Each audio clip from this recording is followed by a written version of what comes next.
Mujibu wa kifungu cha 69 kifungu kidogo cha kwanza cha sheria ya uchaguzi wa rais, wa bunge na madiwani namba 1 ya mwaka 2024, nikiwa kama msimamizi wa uchaguzi kwenye jimbo la Mbeya mjini na Uyole, na watangazia wananchi wote waliojiandikisha katika daftari la kudumu la wapiga kura la Tume Huru ya Taifa ya Uchaguzi kuwa uchaguzi wa rais, wa bunge na madiwani utafanyika siku ya Jumatano tarehe 29 mwezi wa 10 mwaka 2025.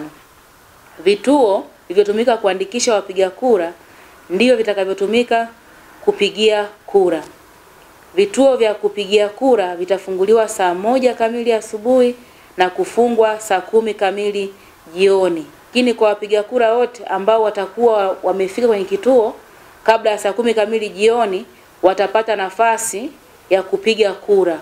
Hii haimaanishi kwamba baada ya saa 10 kwamba wale ambao wamefika kituoni hawatapiga kura, hapana. Wale wote ambao walikuwa wameshafika watapata nafasi ya kupiga kura.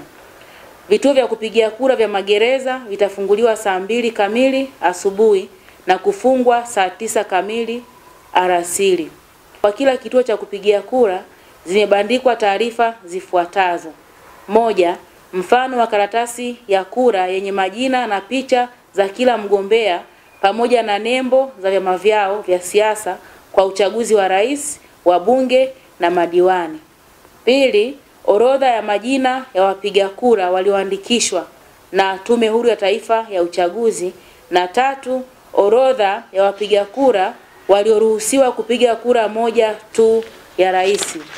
Na ni muhimu sana siku ya uchaguzi, na ni lazima kila mpiga kura afike kituoni na kadi yake ya mpiga kura.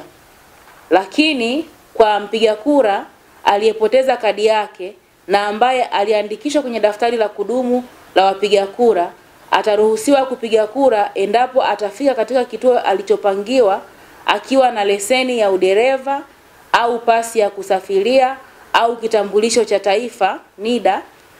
Majina ya kitambulisho mbadala atakayowasilisha yawe yanafanana na yaliomo kwenye daftari la kudumu la wapiga kura. Kwa hiyo nitoe rai kwa wananchi, kama ulijiandikisha na jina lako lipo kwenye orodha ya wapiga kura kwenye kituo husika na bahati mbaya umepoteza kitambulisho cha mpiga kura, fika na kitambulisho kimojawapo kati ya vilivyotajwa ambacho kitatumika kama kitambulisho mbadala.